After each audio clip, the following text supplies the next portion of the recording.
Компания Toyota объявила о старте живых продаж нового внедорожника Land Cruiser на домашнем рынке и параллельно раскрыла информацию о топовой версии нового Land Cruiser 300, получившей приставку GR Sport, разработанной подразделением Gazoo Racing.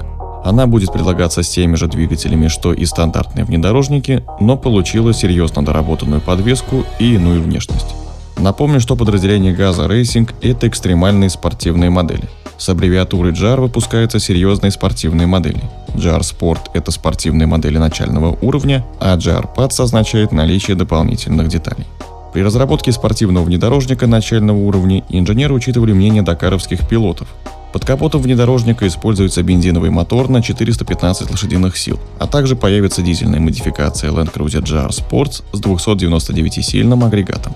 В обеих комплектациях предусмотрена 10-ступенчатая автоматическая коробка передач. Впрочем, без технических доработок все же не обошлось. Пилоты рекомендовали повысить курсовую устойчивость внедорожника после преодоления трамплинов.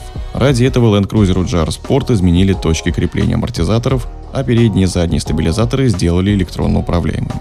Эта система получила наименование EKDSS. Кроме того, GR Sport получил более жесткие пружины и заново откалиброванный механизм рулевого управления. Ради большей устойчивости при торможении с высоких скоростей внедорожнику переосмыслили рычаги подвески, а для облегчения преодоления тяжелых препятствий Land Cruiser GR Sport уже в базовой комплектации будет оснащаться блокировками переднего и заднего дифференциалов. Внешний спортивный вариант можно опознать по черной решетке радиатора с сетчатым рисунком, черным 18-дюймовым диском, затемненной окантовке оптики и дополнительной защите на бамперах, а также по обвесу из неокрашенного пластика. Интерьер такого Land Cruiser 300 тоже выдержан в черном цвете с красными контрастными вставками.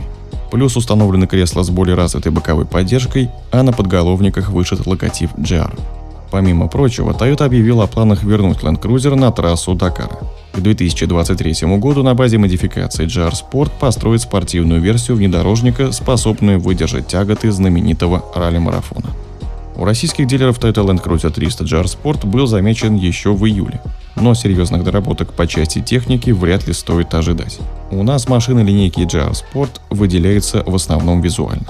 Какая версия вам больше нравится? Спортивный GR Sport или обычная? Напишите свое мнение в комментариях. Также не забывайте подписываться на канал и нажимайте на колокольчик, чтобы не пропускать новые видео и быть в курсе последних событий автоиндустрии.